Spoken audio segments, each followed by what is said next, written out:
माननीय कोर्ट ने ये शब्द दिया लव जिहाद, तो सारे मुल्लों में बौखलाहट हो गई। और कुछ सेकुलर कुत्तों में जो हिंदू है, नामधारी कुत्ते, तुम कैसे हिंदू हो? तुम्हारी बहनों के साथ दुराचार करते हैं ये लोग, और तुम सेकुलरता के नाम पर पतंग उड़ाते हैं हवाओं में, और तुम्हारी वो पतंग वही मुल्ला काट देता है। तुम्हारी बीकानेर की घटना केवल आज की एक घटना नहीं है, हजारों ऐसी घटनाएं हो रही है, और ऐसी घटनाएं अतीत काल में हुई और आज भी हो रही, और कल भी ऐसी घटनाएं होती रहेगी। और इसके जिम्मेदार केवल और केवल हिंदू समाज स्वयं ही है। नया कानून नहीं बन जाएगा, मेरे बोलने से ईश्वर धरती पर प्रकट नहीं हो जाएगा, मेरे बोलने से कोई क्रांति नहीं घटेगी। लेकिन मैं बोलूंगा कुछ तो लोग जगेंगे, मैं बोलूंगा कुछ तो लोग समझेंगे, मैं बोलूंगा तो कुछ तो परिवर्तन होगा। इसी अपेक्षा के साथ आप सभी के साथ चर्चा करता हूं मैं। लव जिहाद यह दुर्दांत घटना है, दुर्दांत शोकांतिका है, मेरे देश के लिए लगी हुई यह दीमक है, हम जानते हैं। लेकिन यह घटना तब जन्म लेती है जब आप लोग सपोर्ट करते हो अपने परिवार को। मैंने पहले बार नहीं अनेक बार कहा है कि आप अपने परिवार पर, अपने बच्चियों को, अपने बेटों को, अपने पुत्रों को, अपने पत्नी को, अपने बहनों को स्वतंत्रता दीजिए, लेकिन स्वच्छंदता बिल्कुल भी ना दो। इसके अधिकारी 3-4 दिन से लगातार बीकानेर की जो घटना है उसका जिक्र किया जा रहा है। सोशल मीडिया के माध्यम से ये समाचार हर व्यक्ति तक पहुंच रहा है, हम तक भी ये समाचार पहुंचा, और बहुत सारे साथियों ने गुहार लगाई कि गुरुदेव आप जो पहले लव जिहाद के खिलाफ कार्य करते थे वो फिर से प्रारंभ कर दीजिए, अपनी प्रतिज्ञा तोड़िए, अपना वचन तोड़िए। प्राण जाए पर वचन न जाए, यह हिंदू की मानसिकता होनी चाहिए जहां पर परमात्मा निवास करता है। वचन तब तोड़ा जाता है जब देश और धर्म पर आघात होता है, लेकिन यह देश और धर्म पर कोई आघात नहीं है। इसलिए बीकानेर की घटना के लिए ना मुझे कोई मलाल है, ना मुझे कोई दुख है, ना मुझे कोई प्रसन्नता है। बीकानेर की घटना केवल आज की एक घटना नहीं है, हजारों ऐसी घटनाएं हो रही है, और ऐसी घटनाएं अतीत काल में हुई और आज भी हो रही, और कल भी ऐसी घटनाएं होती रहेगी। और इसके जिम्मेदार केवल और केवल हिंदू समाज स्वयं ही है। हमें अभिमान है जाट समाज पर, हमें अभिमान है हिंदू धर्म पर, हर जाति पर मैं अभिमान करता हूं, चाहे वो चमार हो, तेली हो, पटेल हो, बनिए हो, जैन हो, सिख हो, चाहे कोई भी क्यों ना हो, हम उस पर अभिमान करते हैं क्योंकि वो मेरे हिंदू का एक अंग है, हिंदू धर्म का एक अंग है। हम जाट समाज पर इसलिए ज्यादा विश्वास करते हैं, हमारी आस्था जाटों से इसीलिए ज्यादा जुड़ी हुई है कि भारत के रणसंग्राम में 1947 से पहले जाटों का बहुत बड़ा योगदान रहा है, और जाट रेजिमेंट भी आज हमारे हिंदुस्तान में हमारी रक्षा करती है सीमा पर। ऐसे जाटों पर हमें बहुत बड़ा अभिमान है। लेकिन दुर्भाग्य यह है कि जाट समाज में भी ये घटना घटी। इसका कारण क्या है ये सब आप जानते हैं, मैं भी जानता हूं। जो कारण आप जानते हो बताना नहीं चाहता, लेकिन फिर भी मैं 2 शब्द आपके साथ करना चाहता हूं। बहुत सारे साथी मुझ पर दबाव डाल रहे हैं कि गुरुदेव आप इस पर बोलो, मेरे बोलने से कोई नया कानून नहीं बन जाएगा, मेरे बोलने से ईश्वर धरती पर प्रकट नहीं हो जाएगा, मेरे बोलने से कोई क्रांति नहीं घटेगी। लेकिन मैं बोलूंगा कुछ तो लोग जगेंगे, मैं बोलूंगा कुछ तो लोग समझेंगे, मैं बोलूंगा तो कुछ तो परिवर्तन होगा। इसी अपेक्षा के साथ आप सभी के साथ चर्चा करता हूं मैं। लव जिहाद यह दुर्दांत घटना है, दुर्दांत शोकांतिका है, मेरे देश के लिए लगी हुई यह दीमक है, हम जानते हैं। लेकिन यह घटना तब जन्म लेती है जब आप लोग सपोर्ट करते हो अपने परिवार को। मैंने पहले बार नहीं अनेक बार कहा है कि आप अपने परिवार पर, अपने बच्चियों को, अपने बेटों को, अपने पुत्रों को, अपने पत्नी को, अपने बहनों को स्वतंत्रता दीजिए, लेकिन स्वच्छंदता बिल्कुल भी ना दो। इसके अधिकारी केवल आप है। यह जो घटना घटती लव जिहाद की, इसकी जिम्मेदारी मुसलमान पर नहीं है, मुसलमान इसका जिम्मेदार नहीं है। जिम्मेदार तुम हो हिंदू। मुसलमान तुम्हारे घर में पहुंच रहा है, जबकि तुम्हें पता है कि एक लड़का मुसलमान का हमारे घर में आने के बाद हमारी ही बहन, हमारी बेटियों को, हमारी बहनों को रिश्ता लगाता है, बहनों का, बेटियों का, और वही लड़का, वही मुसलमान हमारे लड़की को ले जाकर के विवाह करता है। तो ये तुम्हारी गलती है, उस मुसलमान के, उस लड़के की गलती नहीं जो तुम्हारे घर तक पहुंचा, गलती तुम्हारी है। तुम अपराधी हो लव जिहाद के, तुम अपराधी हो। कोई मुसलमान तुम्हारे घर पर नहीं आ रहा है, कोई मुसलमान तुम्हारी बेटियों के डोरे नहीं डाल रहा। डोरे डालता है जब कोई स्त्री, जब कोई लड़की, जब कोई युवती किसी लड़के की तरफ देख करके हंसेगी, और जानते हैं सारे, हंसे मतलब फंसे, हंसी मतलब फंसी। यह आज का सोशल मीडिया, यह जो प्रसार माध्यम है, ये बहुत बड़ी दुर्घटनाओं को जन्म देता है। और मैंने ये कभी देखा नहीं कि किसी मुसलमान की लड़कियां, किसी मुसलमान की युवतियां, किसी जैनियों के, किसी हिंदुओं के, किसी सिखों के चक्रव्यूह में नहीं, प्रेम में फंसी हो, कहीं पर भी नजर नहीं आता। कुछ घटनाएं घटती है, लेकिन 100 में से 99 घटनाएं, 100 घटनाएं हमारे हिंदू लड़कियों के साथ इसीलिए होती है क्योंकि तुम लोग लापरवाह हो, हिजड़े हो, नपुंसक हो। बड़ा दुख होता है ये बातें बोलते हुए कि क्यों हमें ही लोगों को टारगेट करना पड़ता है। तुम जैन हो, तुम हिंदू हो, तुम सिख हो, मैं तुम्हें टारगेट करूंगा क्योंकि मैं तुम्हारा धर्मगुरु हूं। मैं मुसलमानों का धर्मगुरु नहीं हूं, मैं ईसाइयों का धर्मगुरु नहीं हूं। मैं तुम्हें टारगेट करूंगा, तुम्हें गाली दूंगा, तुम्हें शब्दों से लताड़ूंगा क्योंकि मैं तुम्हारा धर्मगुरु हूं। और मैं उन मुसलमानों का भी धर्मगुरु हूं जो मुझे समझना चाहते हैं, जो देश और राष्ट्र से प्रेम करते हैं, जो दूसरे की माता बहनों को वही सम्मान देते हैं जो स्वयं के लिए चाहते हैं। बीकानेर की वो घटना, वीडियो देखा मैंने, वो लड़की का बाप और लड़की का दादा कह रहा है कि हम लोग सुसाइड कर लेंगे, आत्महत्या कर लेंगे। तुम्हें मर जाना चाहिए, आत्महत्या ही कर लेना चाहिए तुम्हें। मैं तुम्हें आत्महत्या के लिए उकसा नहीं रहा हूं, लेकिन तुम लोग उसी लायक हो। तुम ही नहीं, जिस घर में भी लव जिहाद की घटना घटती है वे सारे के सारे अपराधी हैं। उन्हें मनुष्य कहलाने का अधिकार नहीं है क्योंकि तुम थोड़े से लालच में आकर के इन विधर्मियों को अपने घर तक लाते हो। शादियों में साले तुम अपनी मेहंदियां भी अपने बच्चियों के हाथों पर मुसलमानों से कराते हो। सामान खरीदना है, आपने मुसलमानों के दुकान पर जाकर के खरीदते हो। भंगार बेचना है, वहां जाते हो। टायर पंचर हो गया, वहां जाते हो। अपराधी तुम हो, मुसलमान अपराधी नहीं है। तुम हिजड़े बन चुके हो और तुम्हारी यही कायरता तुम्हें डुबाती है। तुम्हारी यही कायरता तुम्हारे बेटियों को घर से उठाने के लिए मजबूर कर देती है। तुम तुम्हारे बेटियों के बलात्कारी हो, तुम तुम्हारी बेटियों के हत्यारे हो, वो मुसलमान नहीं। तो मुसलमानों तुम्हारी प्रशंसा नहीं कर रहा, तुम तो साले दरिंदगी हो, तुम करते ही हो ऐसा। एक मुल्ला जाकर के वहां पर अपने घर में मुसलमान का लड़का हिंदू के घर में जाकर के भाई और बहन बन रहे हैं, दोनों आपस में रक्षाबंधन का सूत्र बांध रहे हैं। वो लड़का उस लड़की के हाथ से, और वही हाथ उस लड़की के शरीर पर आप इस समय घूम रहे होंगे। कितनी बड़ी विचित्र विडंबना है ये। तो इसका अर्थ क्या होगा? ये लोग किसी के भाई, किसी की बहन नहीं होते, किसी के जो अपनी सगी बहन के साथ में भी दुर्व्यवहार करते हैं। तुम्हारे घर में बहन बना करके अगर कोई व्यक्ति रह रहा है तो अपराधी तुम हो। साले तुम्हारे साथ यही घटना घटनी चाहिए। बीकानेर की घटना का मैं तो पूर्ण रूप से समर्थन करता हूं कि जो हो रहा है अच्छा ही हुआ। तुम लोगों को एक नया और सबक मिल गया, लेकिन कितने सबक मिले कि तुम्हें इतिहास तुम्हें सबक सिखाता है, लेकिन फिर भी तुम सबक सीखने के लिए राजी नहीं। लव जिहाद, हमारी हिंदू लड़की प्रेम करती है, लेकिन उस कुतिया को भी प्रेम करने के लिए मुसलमान मिलता है, उस हरामखोर को प्रेम करने के लिए हिंदू नहीं मिलता, बनिया नहीं मिलता, जैन नहीं मिलता। मैं जैन समाज का अनुयायी हूं। अगर मेरी पुत्री, मैंने तो विवाह नहीं किया, लेकिन मेरे धर्म से, मेरे परिवार से संबंधित कोई लड़की, कोई युवती अगर किसी चमार से प्रेम करेगी तो मैं तैयार हूं, शादी अवश्य होनी चाहिए। अगर कोई चमार का लड़का मेरे घर आकर के मेरी बेटी को लेकर के जाता है तो मैं तैयार हूं, राजी हूं, क्योंकि वो हिंदू है। लेकिन गैर हिंदू अगर मेरे परिवार पर नजर डालेगा तो मैं उसे उसी जगह काट करके अनेक टुकड़ों में बांट करके फेंक दूंगा।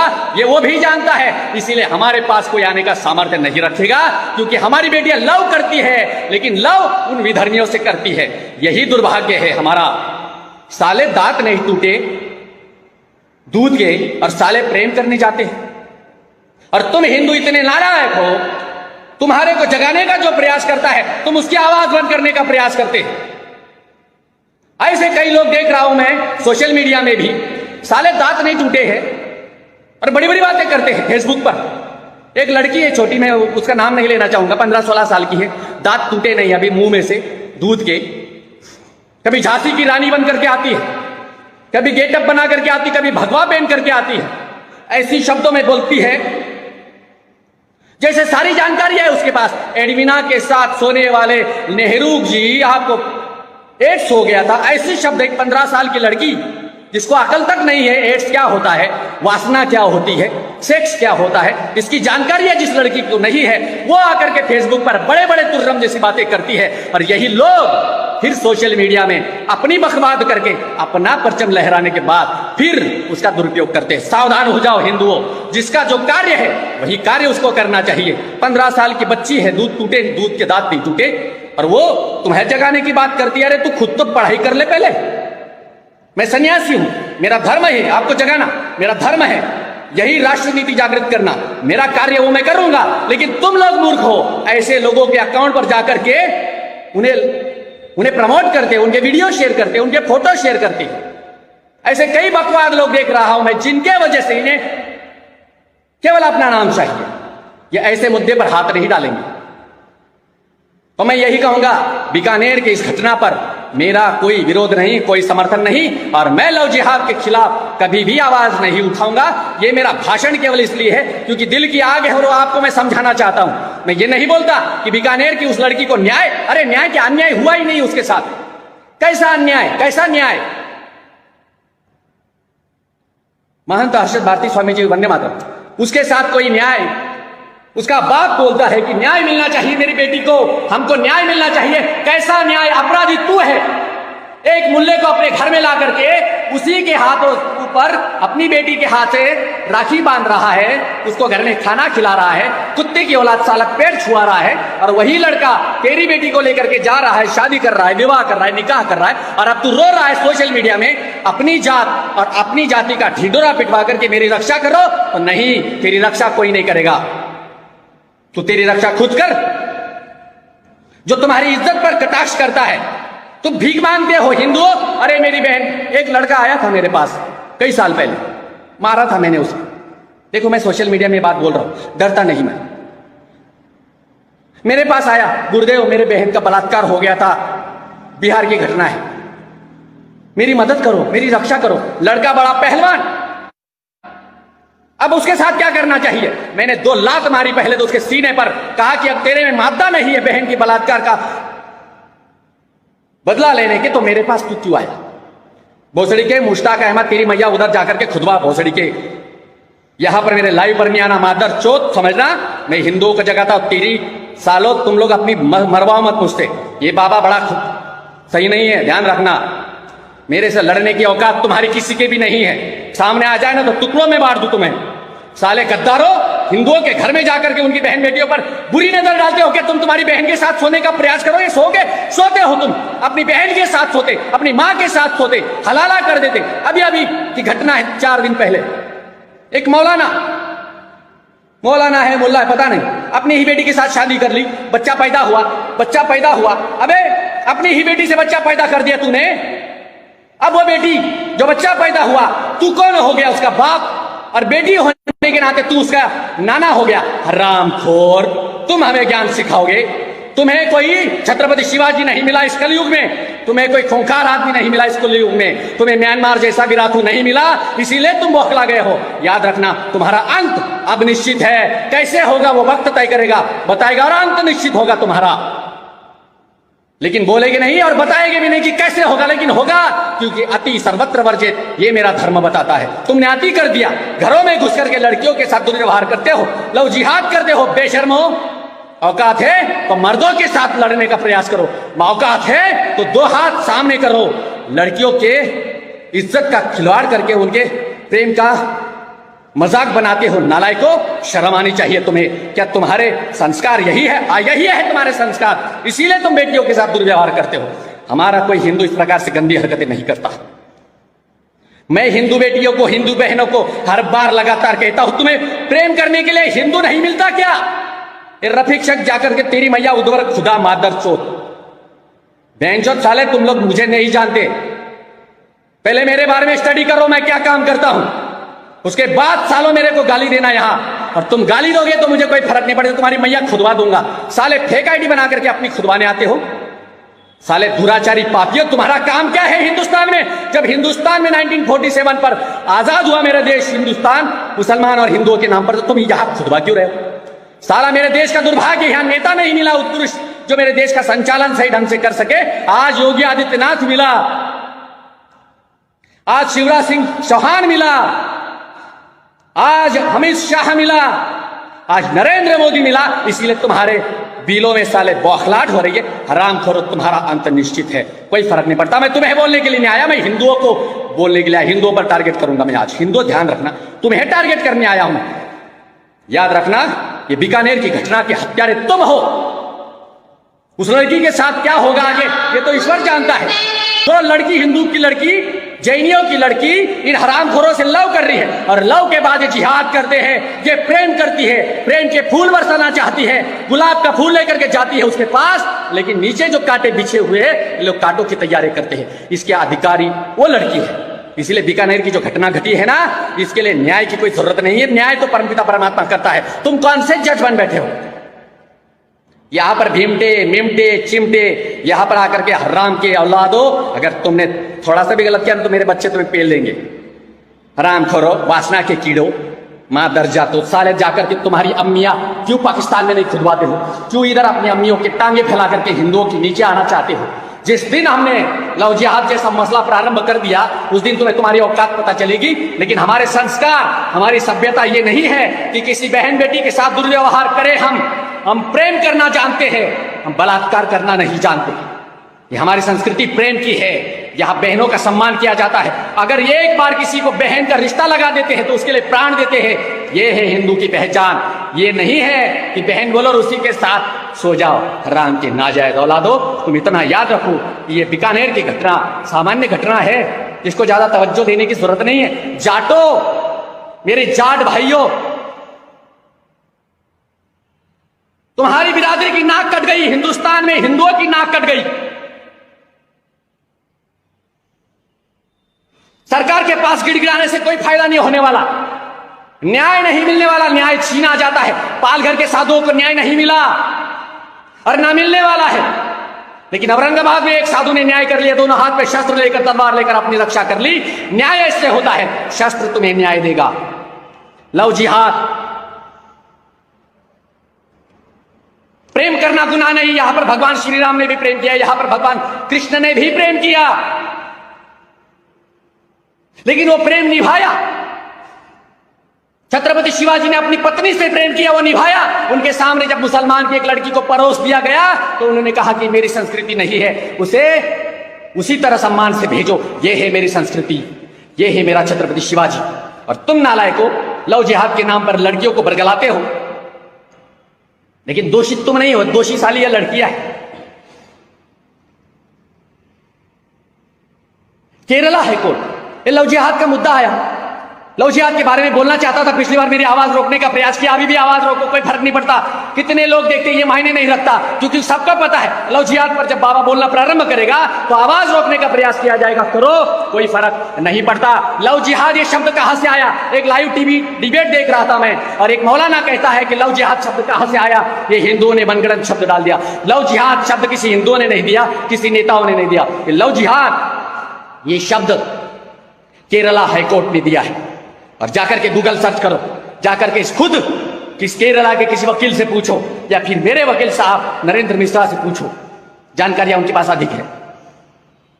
केरला हाईकोर्ट, मैंगलोर हाईकोर्ट, इन्होंने 2009 में जब लव जिहाद के मसले सामने आने लगे, तब माननीय जज साहब ने अपने मुख से यह शब्द का उच्चारण किया कि यह लव जिहाद है। लव के मार्ग से धर्म को कलंकित और दूषित करने का यह प्रयास है, यह है लव जिहाद। जब केरला में 2009 में कम्युनिस्ट की सरकार थी, ना कि वहां पर भारतीय जनता पार्टी की सत्ता थी, कम्युनिस्ट की सरकार होने के बावजूद 40,000, 60,000 से 40,000 से 60,000 लव जिहाद के मसले केवल एक केरला में हुए। और उसके बाद जब माननीय कोर्ट ने यह शब्द दिया लव जिहाद, तो सारे मुल्लों में बौखलाहट हो गई। और कुछ सेकुलर कुत्तों में, जो हिंदू है, नामधारी कुत्ते, तुम कैसे हिंदू हो? तुम्हारी बहनों के साथ दुराचार करते हैं ये लोग, और तुम सेकुलरता के नाम पर पतंग उड़ाते हैं हवाओं में, और तुम्हारी वो पतंग वही मुल्ला काट देता है, तुम्हारी हत्या वही मुल्ला कर देता है। सेकुलर ने जितना दिमाग बर्बाद करके रखा है हिंदुओं का, उतना किसी और ने नहीं किया। यूनाइटेड किंगडम, वहां पर भी 60,000 केसेस हुए हैं। शायद आपको इसके बारे में जानकारी नहीं होगी। 60,000 केसेस यूनाइटेड किंगडम में, यूके में लव जिहाद के हुए, तब जाकर के ये शब्द मिला लव जिहाद का। उसके पहले लव जिहाद का शब्द था ही नहीं। और इसी कारण म्यांमार से विराट ने मार मार करके इन्हें भगाया, और नाम भी कैसा, म्यांमार। देखिए परमात्मा की कैसी, प्रकृति की कैसी लीला होती है। म्यांमार, मियांमार, बहुत सारे लोग म्यांमार बोलते ही नहीं, मियांमार बोलते हैं। तो हिंदू तुम्हें जागना होगा। अगर तुम नहीं जागे तो तुम्हारे घर में भी हर लड़की मुल्ले के साथ नजर आएगी। फिर रोना मत। इतिहास में जोहर शब्द आता है, समझने का प्रयास करना। ज्यादा नहीं बोलूंगा, बोलने की जरूरत क्या है, कितना बोले, कितनी आवाज उठाए, कितना गला फाड़े, लेकिन फिर भी तुम समझने को राजी नहीं होते। अपनी बहनों को, अपनी बेटियों को उत्कृष्ट संस्कार नहीं देना चाहते। उसे एप्पल का मोबाइल थमाओगे, उसे स्कूटी ला करके दोगे, उसकी अय्याशियों की सारी सामग्रियां उपलब्ध कराओगे, लेकिन उसके संस्कार नहीं दोगे। फिर वो जाकर के किसी मुल्ला के साथ, मौलाना के साथ हम बिस्तर नहीं होगी तो और क्या करेगी? अपराधी तुम। इतिहास में जोहर शब्द आता है, और मुसलमानों में, इस्लाम में मेहर शब्द आता है। समझने का प्रयास करना, क्योंकि तुम्हें रुचि नहीं लगेगी इस शब्दों को सुनने में। इस्लाम में जो मेहर शब्द आता है और हिंदुओं में जोहर शब्द आता है। और उसी जोहर को सामने रखकर रानी पद्मावती ने अपने शरीर को ये मरने के बाद भी न छुए, इसीलिए 18,000 महासतियों के साथ खुद को अग्नि के हवाले कर दिया। आप सब जानते हैं क्यों? अभी अभी पाकिस्तान में घटना घटी, हमने देखी, बड़ी वीडियो वायरल हुई। वो कम वक्त 15 मिनट की वीडियो थी। मैं नहीं देखता इतनी वीडियो, लेकिन देखना पड़ा। 15 मिनट की उस वीडियो में वो एक मुल्ला कब्र में से लड़कियों की लाशें निकालकर उसके साथ बलात्कार कर रहा है। वासना के इतने कीड़े हैं ये लोग। मैं जानता हूं अभी इस समय लाइव रिपोर्ट बहुत हो रही है, इसलिए मेरे लाइव रुकेगी, इसलिए मेरे शब्दों को रोकना पड़ेगा। मुझे लव जिहाद का मसला है। ये साला जुकरबर्ग ये भी पसंद नहीं करता है हम हिंदुओं को, हमारी सभ्यता को, हमारी संस्कृति को। और हम जब जगाते हैं लोगों को तो वो जगाना उसे पसंद नहीं आता। इसलिए व्हाट्सएप जैसे एक छोटे से सोशल प्लेटफॉर्म पर उसने बंदिशें डाल दी। कोई फर्क थोड़ी पड़ता है। लव जिहाद बड़ा अलग मसला है, ये इसके बारे में जितना बोलेंगे उतना कम है। मैंने कहा जोहर, जोहर शब्द समर्पण का प्रतीक है, त्याग का प्रतीक है, लेकिन मेहर शब्द केवल सौदा है। आप किसी मुस्लिम भाई से पूछो, भाई बोल रहा हूं साले तुमको, तुम हो ही नहीं भाई, लेकिन फिर भी बोलना पड़ता है। व्यवहार है, लोक व्यवहार है, निभाना पड़ता है। मेहर, मेहर का अर्थ है सौदा। और अगर मेरे शब्द तुम्हें गलत लगते तो यूट्यूब उठाओ, गूगल उठाओ, साले बहुत सारी साधन, सांस्कृतिक साधन उपलब्ध है सोशल मीडिया में। देखो मेहर शब्द का अर्थ क्या है। इतनी शब्द में बताने से बेहतर इतना समझो कि मेहर शब्द का अर्थ ही सौदा होता है। और हमारे यहां सप्तपदी होता है। विवाह के बंधनों में जब बंधते हैं तो 5 तत्वों को साक्षी मान करके विवाह किया जाता है, या कन्यादान दिया जाता है, गोदान दिया जाता है। यह है हमारी भारतीय संस्कृति। लेकिन जो समझना नहीं चाहते, जो अपने बच्चों को सभ्यता और संस्कार का पाठ नहीं पढ़ाएंगे, तुम्हारे साथ यही होगा। छत्रपति शिवाजी महाराज का उदाहरण हमारे सामने सबसे बड़ा है, लेकिन फिर भी आप लोग केवल इतिहास के कुछ पन्नों को कुछ वक्त के लिए पलटते हैं, कुछ वक्त के लिए देखते हैं, और उसके बाद सब भूल जाते हो। और फिर बीकानेर जैसी घटनाएं घटती है, बड़ा दुख भी होता है। वे लोग जो अपने ही भाई बहनों की हत्या कर देते हैं, उनके साथ अगर हमारी बहनें भागती है तो ये दुर्भाग्य है हमारे लिए। एक उदाहरण देना चाहता हूं, एक भारत का, एक पाकिस्तान का और एक अमेरिका का। ये 3 लड़के एक जगह पर बैठे हुए थे। किसी ने पूछा अमेरिका वाले को कि तेरे पास एक एप्पल देता हूं मैं, तुम तीनों हैं, ये एप्पल अगर तुमको खाना है, तुमको देना है इन लोगों को, तो तुम किस प्रकार दोगे? तो उसने कहा मैं आधा बांट दूंगा। सॉरी, क्रिश्चियन बोलता है कि ये जो 2 लोग हैं, मुसलमान और पाकिस्तानी और इंडियन, मैं इन दोनों को लड़ा दूंगा आपस में।